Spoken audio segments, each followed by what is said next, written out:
दोस्तों जय हिंद। मैं हूं शम्स तबरेज और आप देख रहे हैं टाइम्स मेल।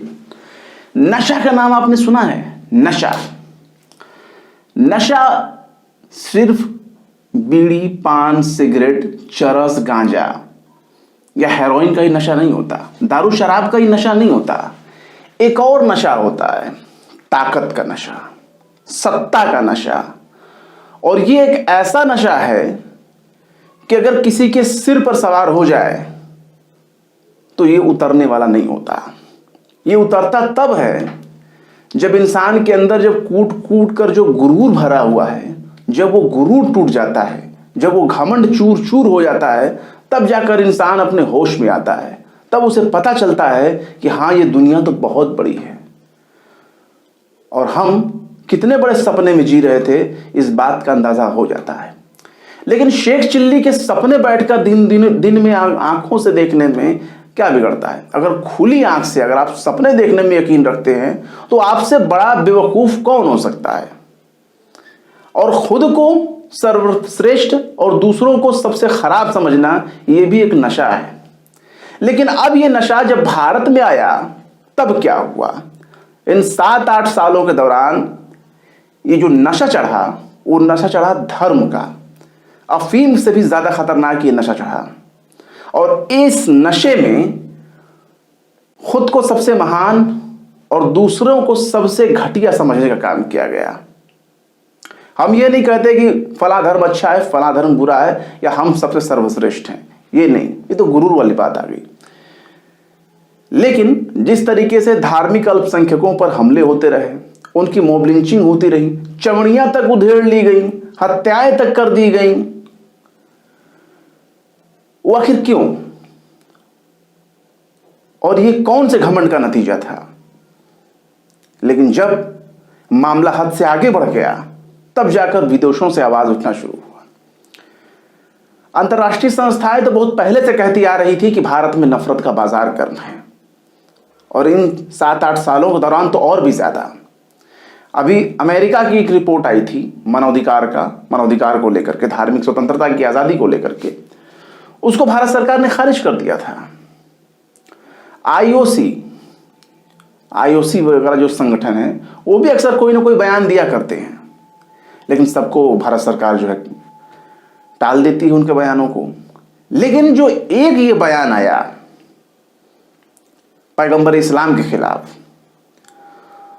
और हजरत मोहम्मद सल्लल्लाहु अलैहि वसल्लम के खिलाफ जब नुपुर शर्मा ने बयान दिया, तो इसका असर सिर्फ भारत तक नहीं रहा, इसका असर दुनिया भर में हुआ। और उसके जवाब में भारतीय जनता पार्टी या केंद्र की नरेंद्र मोदी सरकार अब यह भी नहीं कह सकती कि यह हमारा आंतरिक मामला है, क्योंकि अब तक जो भी आलोचनाएं होती रही हैं उसके बदले में मोदी सरकार बस एक ही शब्द कह दिया करती थी कि यह हमारा आंतरिक मामला है।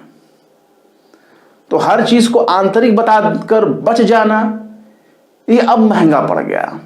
अब बीजेपी के पास या सत्ताधारी दल के पास या केंद्र की नरेंद्र मोदी सरकार के पास इस बात का कोई तोड़ है ही नहीं कि नुपुर शर्मा, नवीन जिंदल जैसे वाहियात लोग जब ये घटिया बयान देते हैं पैगंबर इस्लाम के खिलाफ, नबी के खिलाफ, रसूल के खिलाफ, तो इसको कैसे हम अपना आंतरिक मामला बता दें? तो अब बीजेपी ने क्या किया कि एक ट्रिक अपनाया और पहले खंगालना शुरू किया कि हमारे कौन कौन से नेता जो हैं बहुत ज्यादा वाहियात बयान देते हैं, घटिया बयान देते हैं। क्योंकि अब तो फजीहत हो रही है ना यहाँ पे। भाई, भारत सरकार ने नुपुर शर्मा और नवीन जिंदल को खुद से अलग कर दिया, कहा कि नहीं, ये तो फ्रिंज एलिमेंट है, हम इनसे ताल्लुक नहीं रखते, इनका बयान हमारे बयान नहीं है। लेकिन मुस्लिम देशों की तरफ से ये डिमांड हो रही कि नहीं, सरकार माफी मांगे, सरकार माफी मांगे। और ये मामला नाक का सवाल बन चुका है।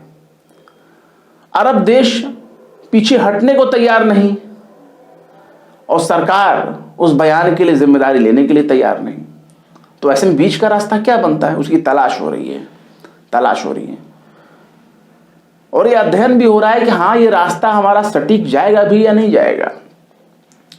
अरब देशों में जो सुपरमार्केट हैं, कुवैत वगैरह, कतर वगैरह, ये सब तो बाकायदा पूरा फतवा जारी करके वहाँ के ग्रैंड मुफ्ती वगैरह ने भी कह दिया है। कुवैत में तो मॉल के मॉल खाली हो रहे हैं, भारतीय प्रोडक्ट को हटाया जा रहा है। जो लाखों करोड़ों अरबों की जो टर्नओवर होती है भारतीय प्रोडक्ट की, अगर लगातार इसी तरह बाइकाट होते रहे तो अर्थव्यवस्था चरमरा जाएगी। 80 लाख से ज़्यादा लोग वहाँ काम करते हैं अरब देशों में।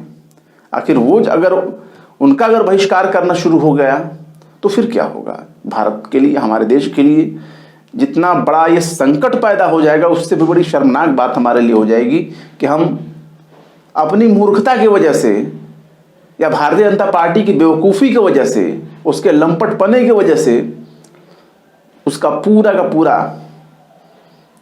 पूरा जो रिजल्ट है वो सबको भुगतना पड़ेगा। लेकिन भारतीय जनता पार्टी ने एक नायाब तरीका निकाला है। और तरीका ये निकाला है कि अपने नेताओं के बयानों का एनालिसिस करना शुरू किया। जो आईटी एक्सपर्ट हैं उनके जरिए जो है बयानों को खंगालना शुरू हुआ। और आप समझ सकते हैं कि ये काम 1 घंटे में नहीं हुआ है, रात दिन 24 घंटा लग करके इन बयानों को खंगाला गया है। और जब खंगाला गया तो रिजल्ट बहुत बड़ा आया और पता ये चला कि 1-2 नहीं बल्कि हजारों की संख्या में ऐसे बयान हैं जिनसे माहौल खराब हो सकते हैं। और कहीं अरब देशों ने उन पुराने बयानों को कुरेद कर उभारना शुरू किया तो फिर कितने बयान भारत सरकार को देने पड़ेंगे या कितने नेताओं को बीजेपी को निकालना पड़ेगा, ये एक बहुत बड़ा सवाल हो जाएगा। तो एक खबर ये आई कि भारतीय जनता पार्टी ने भाजपा के 38 नेताओं की एक लिस्ट बनाई। और ये कौन नेता हैं जो वाहियात बयान देते हैं, जो घटिया बयान देते हैं, जो कुछ भी उलूल जुलूल बोल देते हैं। और खास तौर से मुसलमानों के मामले में तो इनके मन में जहर भरा हुआ है, नफरत भरा हुआ है। ये अगर सांप को भी काट दे तो सांप भी इनके जहर से मर जाएगा। और इसमें से 27 नेताओं को तो बाकायदा हिदायत दे देगी कि खबरदार, जो अगर एक लफ्ज भी बोला, भाई हालत खराब है। आप देख रहे हैं यहां बीच का रास्ता निकाला जा रहा है। और नेताजी लोग अगर भाषण बंद नहीं करेंगे और नाटक किसी तरह करते रहेंगे तो बीजेपी कितने नेताओं को निकालेगी और कितने बार भारत सरकार पत्र जारी करके खेद जताएगी कि इस पर सफाई देगी अरब देशों को। क्योंकि किसी एक पर्टिकुलर मुस्लिम का बात होता तो होता, पैगंबर आजम, उनके बारे में बात हो रही है। तो अब हुआ ये कि 8 सालों के दौरान, यानी सितंबर 2014 से 3 मई 2022 तक के आईटी एक्सपर्ट के जरिए बीजेपी नेताओं के बयानों को खंगाला गया। और जब खंगाला गया तो तकरीबन 5200 यानी 5200 के करीब में जो बयान हैं वो गैर जरूरी पाए गए, यानी बेकार थे, उनका कोई जरूरत ही नहीं था, फिर भी वो बयान दिए गए बीजेपी नेताओं के जरिए। और 2700 बयान कुछ ऐसे हैं जिनके शब्दों की भाषा बेहद ही संवेदनशील थी, यानी बहुत ही ज्यादा घटिया, उनसे कुछ भी हो सकता था, दंगे फसाद, इस तरह के हाई लेवल। और आपत्तिजनक तो बहुत ज्यादा। अगर 2700 बयानों को अगर इंटरनेशनल लेवल पर उछाल दिया जाए तो बीजेपी कहीं मुंह दिखाने लायक नहीं बचेगी। भाई एक नेता का आप डिफेंड करेंगे, बाकी सारे नेताओं का यहां तो लाइन लग जाएगी। तो 38 नेताओं के बयानों को धार्मिक मान्यताओं को आहत करने वाला बयान माना गया, उस कैटेगरी में रखा गया 38 नेताओं के बयानों को। अच्छा, भाजपा के जो हेट स्पीच देने वाले नेता हैं उनकी फहरिस्त तो लंबी है, लेकिन बड़ा चुन के बीजेपी ने जारी किया और ये बात मीडिया में आई। जाहिर सी बात है, ये बात मीडिया में क्या आई, मीडिया में लाया गया कि मीडिया के लोग इन चीज़ों को देखें ताकि बीजेपी की थोड़ी कम हो।